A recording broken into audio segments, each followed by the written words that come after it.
JD 부자연구소의 소장 조도입니다. 오늘은 한미 통화 스와프 언제 환전할까라는 주제로 말씀드리도록 하겠습니다. 어제 전격적으로 한미 통화 스와프가 10시경 이제 뉴스에 떴는데요.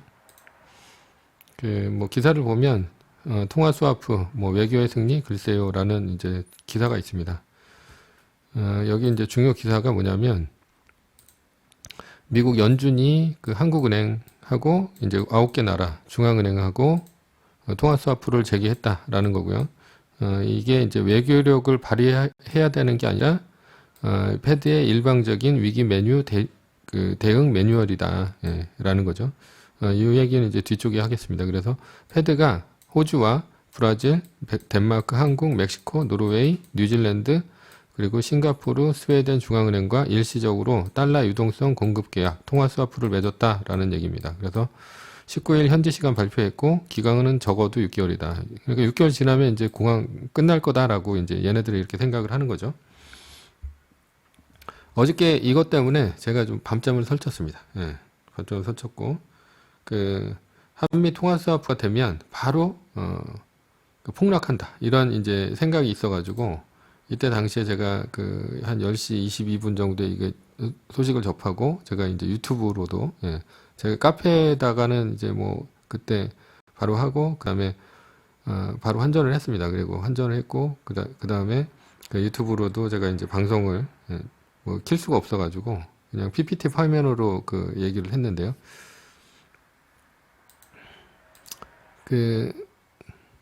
이것을 알려면 2008년도 금융위기 당시 한미 통화 스와프가 어떤 상태였는지를 좀 아는 게 중요합니다. 그래서 환율이 11년 만에 최대 낙폭 1,100원대 갈 것이다. 얘네들 오버하는 거죠. 엄청나게 이제 떨어졌다는 얘기입니다. 그래서 이게 이제 2008년도 10월 30일 기사입니다. 그래서 10월 30일 날 굉장히 낙폭이 커지면서 한미 통화 스와프 때문에 원달러 그러니까 달러원 환율이 굉장히 많이 내렸습니다. 그래서 얼마가 내렸냐? 전날보다 177원이 내렸습니다. 전날보다. 그래서 폭락해서 1250원. 현재랑 좀 비슷합니다. 그래서 이 정도 내렸다라는 얘기고요. 연준하고 하느니 300억 달러. 지금보다 이제 2배가 작죠. 그러니까 반 정도밖에 안 되는 거죠. 지금 600억 달러인데 통합 수합 계약 체결 소식 때문에 개장 전서부터 급락은 예정되어 있는 것이나 마찬가지였다라는 거고요. 뉴욕 시장에서 1357원에 거래를 마쳤는데 그걸 예고했다라는 거죠. 그래서 어떻게 됐냐면 1357원에서 77원이 밤에 하락을 했고요. 그러니까 예를 들면 어저께 밤에 하락을 한 거죠. 새벽까지. 그리고 9시 장이 열리자마자 얼마가 하락했어요? 177원이 하락한 거죠. 그래서 수직 낙하를 합니다. 수직 낙하. 그래서 거기다가 얘네들이 12월 15일 날 그때 양적 완화하고 제로 금리를 갔죠. 근데 이때는 이제 0.5% 이제 추가 금리 인하를 했나 봐요. 이때 당시에. 그래서 이 두 가지가 합쳐지면서 주식 시장이 굉장히 좋아지고 그다음에 채권을 이제 팔던 외국인들이 채권을 사고 그리고 이렇게 이제 달러원 환율이 급락을 하는 그런 일이 벌어졌다라는 겁니다. 그런 일이 벌어졌다. 그리고 외국계 딜러에 따르면 환율이 하락하자 딜러만 달러만 쥐고 있던 수출업체들이 팔아 제꼈다는 얘기죠. 그래서 환율 상승의 주범으로 꼽혔던 외국인들마저 달러를 팔기 시작했다. 그래서 한미 통화 스왑의 파괴력은 대단했다. 라는 얘기입니다.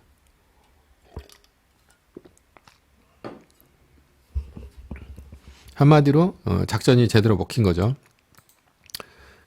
지금하고 그때하고는 좀 다른데 그때는 환율 시장이 제로금리 하기 전까지 한 두 번에서 세 번이 움직였죠. 세 번이 어떻게 움직였냐면 위아래로 이렇게 크게 움직입니다. 자, 어떻게 움직였냐면 이렇게 보이는데 이게 세 번인가 네 번인가. 그래서 이렇게 크게 움직입니다. 이렇게 크게 움직였다는 얘기예요. 그리고 그러니까 12월 15일이 이때쯤 됩니다. 이때쯤 돼서 이때가 10월, 11월, 12월 이때쯤이 되고 여기서 다시 또 이제 올라갑니다.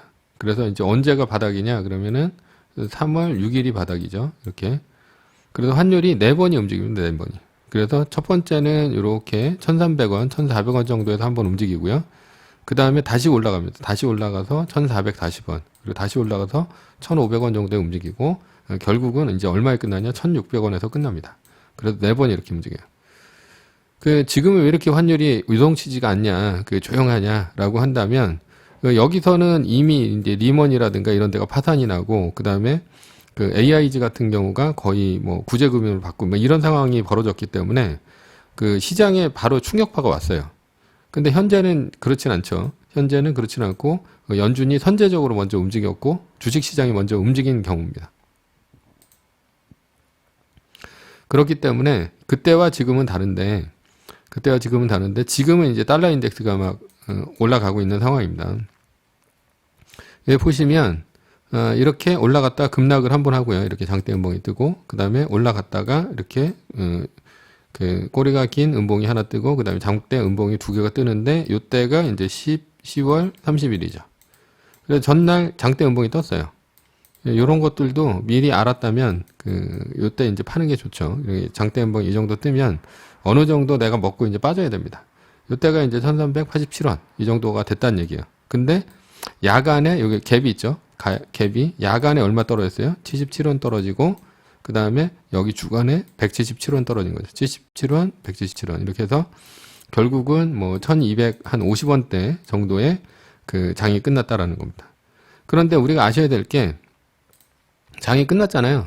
그 다음에 통화스와프 다음에 다시 올라갑니다. 이렇게 다시. 그래서 어저께 이제 밤으로 이제 제가 예를 든다면 요 때가 이제 밤이죠. 밤입니다. 통화스와프를 알았어요. 요 야밤에 어떻게 됩니까? 77원 빠졌죠. 지금 야밤에 지금 어떻게 됐냐면 이게 제가 10시 22분에 제가 환전을 했는데 환전한 금액을 보니까 뭐 이게 이제 스프레드나 이런 게 있어가지고 좀 다르긴 한데 1282원에 있더라고요. 1282원. 그리고 이게 그러니까 이게 떨어진 게 아침에 일어나서 이제 새벽에 제가 봤습니다. 새벽에 보니까 1257원 정도 돼 있더라고요. 1257원. 그러니까 얼마가 떨어졌냐면 77원 아니고 한 10원에서 20원, 60원, 70원, 80원 한 30원 가까이 떨어진 거죠. 30원 가까이. 근데 여기는 이제 1,300원에서 떨어진 거고 지금은 이제 1,200 뭐 한 80원 이 정도 때에서 떨어진 거니까 낙폭의 차이는 있죠. 그래서 77원까지는 안 떨어져도 한 절반 정도 떨어졌다라는 거고. 그리고 문제는 뭡니까? 문제는 아침에 일어나자마자 9시부터 급락을 했다라는 거죠. 투매가 일어나면서 177원이 빠졌다라는 얘기입니다. 그런데 177원 정도 되면 몇 퍼센트냐? 10%가 넘어요. 예. 1200원이잖아. 그죠? 예. 한 14%? 뭐 이 정도가 이제 폭락을 한 거죠. 그래서, 어저께 만약에 환전을 했다면, 어저께, 이게 10월 30일 같은 일이 벌어졌다. 10월 30일, 통화스와프, 이런 일이 벌어졌다면, 그러면 아침에 시작하자마자 15% 정도의 급락이 있었다라는 겁니다. 9시 장이 열리자마자. 그러니까, 저는 이제 이거를 좀 걱정을 했던 거예요. 그러니까, 이렇게 급락을 할 거를 이제 걱정을 했던 거고요. 근데 어저께 선물이 그러니까 야간이 별로 안 떨어진 거죠. 30원 정도밖에 안 떨어졌으니까. 그래서, 그리고 아침에 일어나서, 어차피 아침에 대응하는 거잖아요. 그러니까, 제가 이제 달러를 팔아라, 예? 그런 원화를 사라, 뭐 이런 식으로 이제 얘기할 게 아니라, 각자 이제 대응을 하시면 되는데, 제가 오더를, 내린 것처럼 그렇게 유튜브에다 공지를 해가지고, 제가 좀 죄송하게 생각을 합니다. 그런 것들은. 근데 만약에 그렇게 팔았어도, 불확실성은 어느 정도 제거는 됐다라는 거죠. 이렇게 한 15% 정도가 떨어지는, 급락하는 장은 피할 수 있었다라는 겁니다. 근데 다행히 오늘 아침에 일어나 보니까 뭐 그렇진 않더라고요. 그래서 그 부분에 대해서 제가 설명을 드리겠습니다. 그러니까 통화스왑을 했어요. 통화스왑을 했는데 결국은 어떻게 돼요? 올라가더라라는 거죠. 그래서 지금 같은 경우도 보면 통화스왑을 했는데 그때하고 지금은 다른 게 아직 그러니까 이렇게 기업이 먼저 파산하고 이렇게 일어나는 일들이 아니고 현재는 주가만 떨어지는 경우고요. 그렇다 보니까 이게 환율이 이렇게 유동치는 식으로 이제 나오진 않고 있습니다. 이때는 또 미국이 망한 상황이었었고, 그렇기 때문에 지금하고 그때는 다르다라는 생각이었었고요. 저는 한 1100원대에서부터 이제 꾸준히 바꿔왔기 때문에 언제 한번 바꿔야지라고 생각을 하고 있었어요. 그래서 1290원대 바꿔야 되나 뭐 이런 식으로 생각을 하고 있었는데 뭐 아직 제가 이 통화 스와프가 되면 이제 바로 팔아라 라고 얘기를 한 게 뭐 이런 이유긴 한데, 그래서 한 번은 뭐 이런 식이 됐을 땐 좀 팔아야겠다라는 생각이 있긴 있었습니다. 있긴 있었는데 그게 이제 막상 그런 것들을 미리 시뮬레이션을 해보고 먼저 당해보고 이러면 조금 나을 텐데, 이런 생각을 다 하겠죠. 예, 이런 생각을 다 할 텐데, 그런 생각을 2008년도 금융위기 당시에 제가 겪어보질 않아가지고, 일단은 나와 있는 신문 기사에 나와 있는 그런 것대로 2008년도에는 이렇게 급락을 했으니까 빨리 파는 게 낫겠다라고 생각해가지고 제가 어저께 급하게 공지를 올렸습니다. 근데 좀 늦게 사신 분들 같은 경우는 수수료 내고 다시 뭐 사거나 그러면 오히려 이제 손해죠. 예, 손해인데 그 부분에 대해서는 제가 죄송하게 생각을 합니다. 그래서 앞으로는 본인이 이제 판단하시는 걸로 그렇게 생각을 하세요. 제가 아무리 강력하게 얘기를 한다 하더라도 좀 그렇게 이해를 해주시기 바랍니다. 통화 스와프라는 악재를 저는 이제 제거를 했다 이렇게 보고 있습니다. 현재는 통화 스와프라는 악재를 제거를 했고요. 그래서 오히려 지금 이제 달러원 환율이 올라가는 거는 어느 정도 그러니까 달러 인덱스 정도만 보면 되지 않을까. 그러니까 미국의 이제 주식 시장하고 달러 인덱스 정도만 보면, 달러 인덱스가 꺾이면 그때서부터는 뭡니까? 오히려 이제 주식을 살 때죠. 근데 지금 달러 인덱스가 꺾이는 건 아니고 지금 일간으로 보면 지금 쭉 올라가고 있죠. 그래서 보면 아직까지는 달러를 갖고 있는 게 맞다라는 거죠. 그러면 어저께 왜 통화 스와프를 왜 전격적으로 했을까라는 겁니다. 전격적으로 왜 했을까? 그러니까 지금이 이제 달러 인덱스가 가파르게 올라가기 때문에 이렇게 전격적으로 한 게 아닌가라는 생각이 좀 들어요.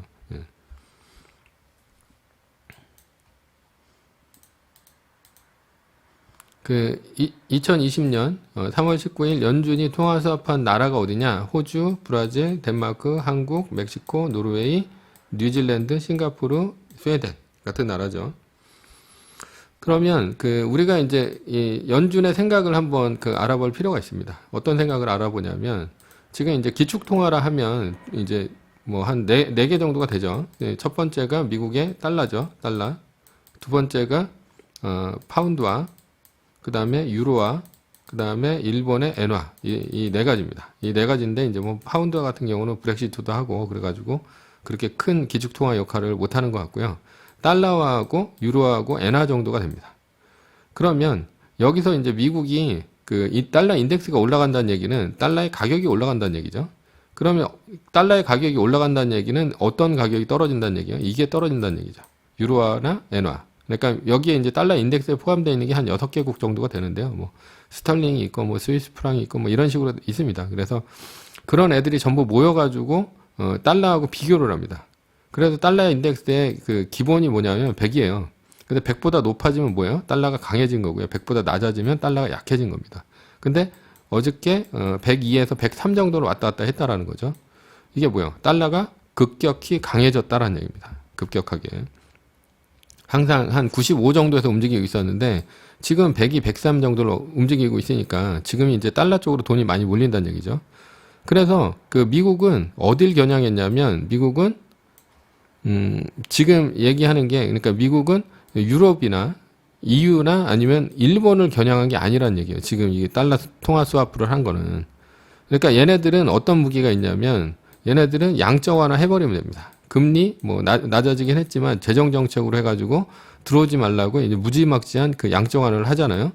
그렇게 되면 이쪽으로 가면 어떻게 됩니까? 유로화 같이 낮아지겠네. 엔화 같이 낮아지겠네. 그럼 여기 들어가면 손해잖아.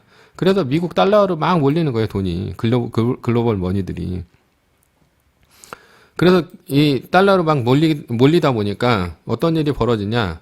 달러 가격이 올라가죠. 달러 가격이 올라가면 일단 뭐가 안 돼요? 수출이 안 되죠. 미국도 수출하는 나라입니다. 소비도 많이 하지만. 수출이 안 되니까 어떻게 됩니까? 주식 시장이 폭락을 하죠. 미국, 이런 식으로 되는 거예요.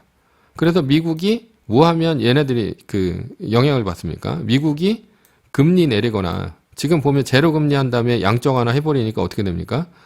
미국의 달러 인덱스는 떨어지고, 그 다음에 유로나 엔화는 막 2%, 3%, 뭐 엔화는 그때 4%까지 올라가더라고. 올라가면서 그러면서 뭐 상대적으로 누가 박살나요? 예, 유럽이나 일본의 주식 시장이 박살이 나죠. 왜냐하면 수출 안 되니까. 그러니까 얘네들이 더 강력하게 나가는 거예요. 그렇게 강력하게 나가니까 여기서 이제 어떤 나라가 있냐면 이런 기축통화국이 아닙니다. 그 기축통화국이 있고요. 뭐 미국, 그다음에 일본, 유럽 이런 기축통화국이 있고 기축통화 아닌 나라들이 있어요. 신흥국이죠, 한마디로. 예, 보시면 다 신흥국이죠. 호주, 브라질, 덴마크, 한국, 멕시코, 노르웨이, 그 뉴질랜드, 싱가포르. 자, 신흥국이 있는데 신흥국에서 돈을 빼가지고 미국으로 가는 거예요. 미국으로.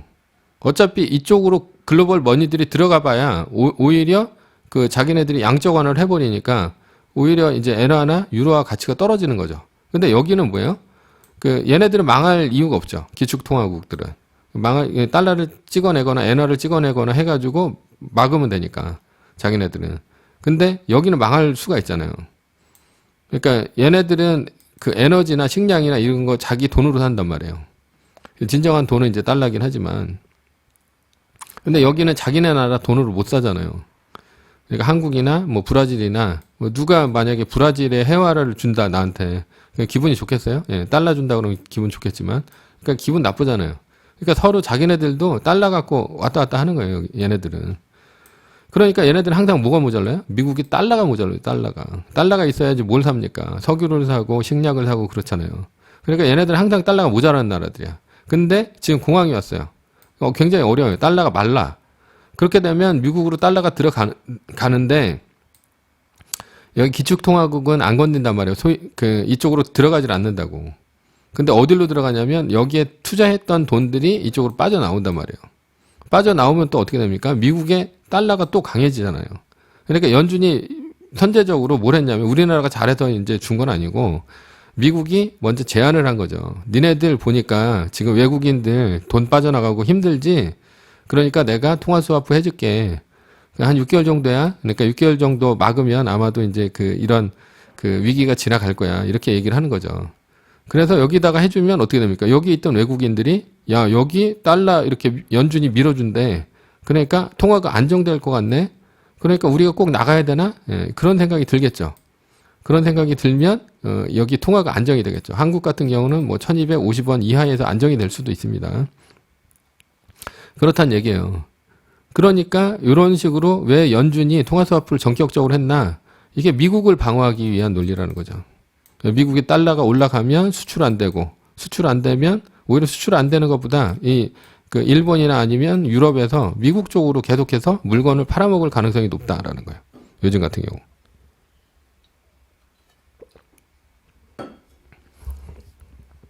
그래서 미국이 신흥국에서 달러를 빼내올 수 있는 그런 통로를 차단했다라는 얘기입니다. 통화 스와프 했다는 얘기는. 그래서 호주, 브라질, 덴마크 이런 데가 오늘 어떻게 됐겠습니까? 이런 데가 급락을 했겠죠. 달러 호주 환율, 달러 브라질 환율, 달러 덴마크 환율, 달러 그런 멕시코 환율 이런 환율들이 급락을 했을 거라는 얘기죠. 급락을. 캐나다 환율 이런 것들이. 그래서 어떻게 됐냐? 급락을 했습니다. 급락을. 자, 보시면 이때가 한 10시 30분 현재인데요. 보시면 호주 달러는 뭐예요? 호주 달러는 1% 이상 급락을 했고 캐나다 달러 0.4% 급락을 하고 있고 파운드도 0.83 급락을. 상대적으로 뭐가 강하다는 얘기예요. 얘네들이 강해졌다라는 거지. 호주 같은 경우가 통화 스와프를 했기 때문에 1% 이상의 급락이 있었다라는 겁니다. 한국의 10년물 금리 어떻게 되어 있습니까? 마이너스로 가고 있죠. 이거는 뭐예요? 오히려 채권을 산다는 얘기죠. 근데 이게 외국인이 사는지는 정확치는 않습니다. 그러니까 일단 채권을 산다는 얘기예요. 그러니까 달러가 빠져나가지는 않는다 이렇게 볼 수도 있습니다. 외국인이 만약에 산다면. 근데 보실 게 뭡니까? 보실 게 뭐냐면 10시 38분 현재인데 플러스가 되고 있다는 얘기야. 지금은 이제 살짝 마이너스더라고. 한 0.4% 정도 마이너스인데 이 얘기는 뭐냐면 급락은 없었다라는 거야. 급락은 없었다. 그러니까 2008년 10월 30일처럼 177원이 빠지는 이러한 급락장은 없었다라는 얘기입니다. 자, 그러니까 이 얘기는 뭐예요? 이 얘기는 결국은 통화스와프가 별 영향을 못 미쳤다라는 얘기입니다. 급락을 했어야 정상인데 급락을 안 하고 그냥 1259원 아니면 지금 1255원 정도에서 이제 왔다 갔다 횡보를 하고 있는데 이 정도에서 횡보를 하고 있다는 얘기는 뭐 그 정도로 빠지지 않았다는 얘기입니다. 그 정도로 빠지지 않았다. 그리고 주식시장도 오르고는 있는데 솔직히 그게 어저께 나스닥이 올라서 오르는 건지 아니면 통화스와프 때문에 오르는 건지 잘 몰라요. 그래서 일단은 주식시장도 오르고 있고 그래 긍정적인 신호를 줬습니다. 그렇지만 지금 오히려 달러가 저는 이제 이 불확실성을 제거했다라고 봅니다. 그래서 일단은 떨어질 만한 그 요건 자체가 굉장히 큰 게 있었는데 그게 달러 인덱스가 꺾이면 그 달러가 약세로 가는 건데 지금 불확실성이 뭐였습니까? 한미 통화 스와프 하면 어쩌나 그랬었는데 별 영향이 없다라는 거죠. 지금 10시 38분까지. 그리고 지금 현재도 뭐 이렇게 떨어지는 게 급락이 없었다라는 거예요. 그 얘기는 야, 이게 달러가 앞으로 더 올라가겠네 라는 식으로 생각할 수도 있다라는 거죠. 그리고 한미 통화 스와프를 한 다음에 그날 급격하게 떨어지긴 했지만 그때 당시 1250원이었어요. 50원이긴 했지만 그 다음부터 쭉 올라갑니다. 그래서 또 떨어져요. 그 다음에 어떻게 됩니까? 양적완화하고 제로금리 한 다음에 다시 또 올라가죠. 그래서 3월 6일까지 가죠. 이때가 이제 12월 15일이고 자, 뭐예요? 앞으로 올라갈 가능성이 이렇게 높다라는 겁니다. 앞으로도. 그리고 지금 오히려 지금 한미 통화 스와프를 했는데도 불구하고 지금 이렇게 원화 강세를 아니 원화 약세를 바꿔놓지 못했다라는 얘기는 한국이 굉장히 취약하다 이렇게 볼 수 있습니다. 왜냐하면 지금 호주 달러나 이런 데는 1%씩 빠지고 있기 때문에 호주 같은 경우는 야 여기는 좀 안정되네 미국에 달러만 들어오면 안정되네라고 이제 생각할 수 있다라는 거죠.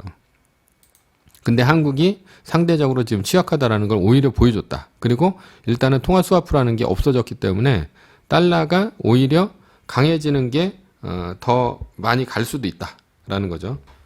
그래서 결론입니다. 결론이 뭐냐면 종합적으로 판단할 때 현재 달러를 보유하는 편이 더 나을 것 같아서 저는 원화를 달러로 바꿨습니다. 다시. 뭐 계산을 해보니까 뭐 1282원에 하긴 했는데 뭐 스프레드 어쩌고 따지니까 어차피 1200 한 50원대에서 60원대 사이더라고요. 그래서 1260원대에서 다시 이제 달러로 바꿨고요. 지금 오히려 이제 60원대도 좀 빠지고 있어요. 1255원 뭐 이 정도에서 이제 움직이고 있는 것 같은데요. 이거 제가 얘기를 안 하면 계속 댓글에 달러 바꿨냐 안 바꿨냐 이거 갖고 이제 계속 물어보세요. 일단은 저는 이제 바꿨습니다. 그래서 잘 생각해 보니까 만약에 오늘 9시장이 열리고 급락할 수도 있는데 뭐 아침에 출근하면서 달러를 못 바꿀 수 있는 사람들도 생기잖아요. 그러니까 차라리 밤에 바꾸는 게 나쁜 판단은 아니다라는 거예요. 키움 같은 경우는 뭐 1200 뭐 01원인가 이렇게 돼 있더라고요. 근데 이거는 뭐 정확한 게 아니고 이게 가환율입니다. 가환율. 그래서 4시 30분이면 그 차액에 대해서 다시 들어옵니다. 아마도 이제 1250원대 후반 정도에서 바꾼 걸로 해서 들어올 거예요. 뭐 실제로 1200원대 이하에서 바꿨다면 뭐 마이너스는 아닐 겁니다. 그리고 1250원대 이하에서 바꿨다면 거의 그래도 이제 플러스일 가능성은 큽니다. 그러니까 한 번 정도 지금 달러 인덱스 통화 스와프를 통해 가지고 9시에 급락할 수 있는 것들을 어느 정도 줄였다라는 것에서는 밤에 매도하는 것도 나쁘진 않았습니다. 밤에 매도하는 것도. 왜냐하면 9시에 땡 치자마자 바로 뭐 한 100원 정도 떨어져 버리면 장난 아니니까. 뭐 100원까지 떨어지진 않겠지만 뭐 한 100원까지 떨어질 수도 있겠죠. 뭐 이런 통화 스와프가 어떤 식으로 영향을 미치는지 모르니까 1250원에서 갑자기 뭐 1150원으로 한 100원 정도가 떨어져 버리면 그러면 뭐 9시에 내가 이제 달러를 팔려고 하는데 갑자기 바뀌어 버리는 거죠. 틀린 판단은 아니었다라는 거죠. 틀린 판단은 아니었고 9시 장이 열리고 멘붕이 왔을 때 쉽습니다. 만약에 어저께 밤에 안 바꿨으면.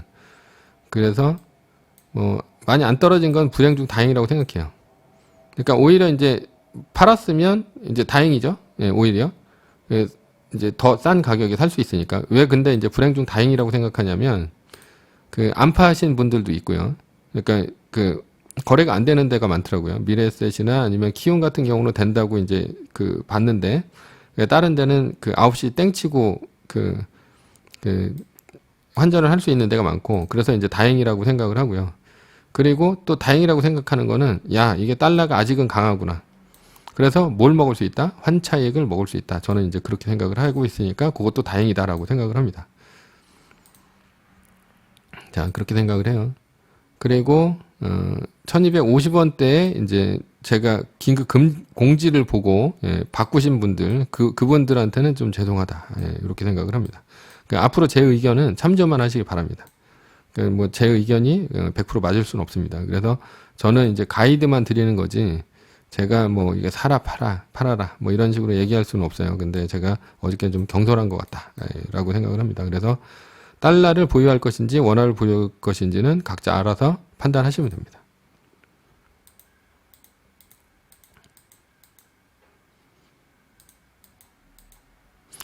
자, 그래서 오늘은 한미 통화스와프 언제 환전할까? 라는 주제로 말씀드렸습니다. 감사합니다.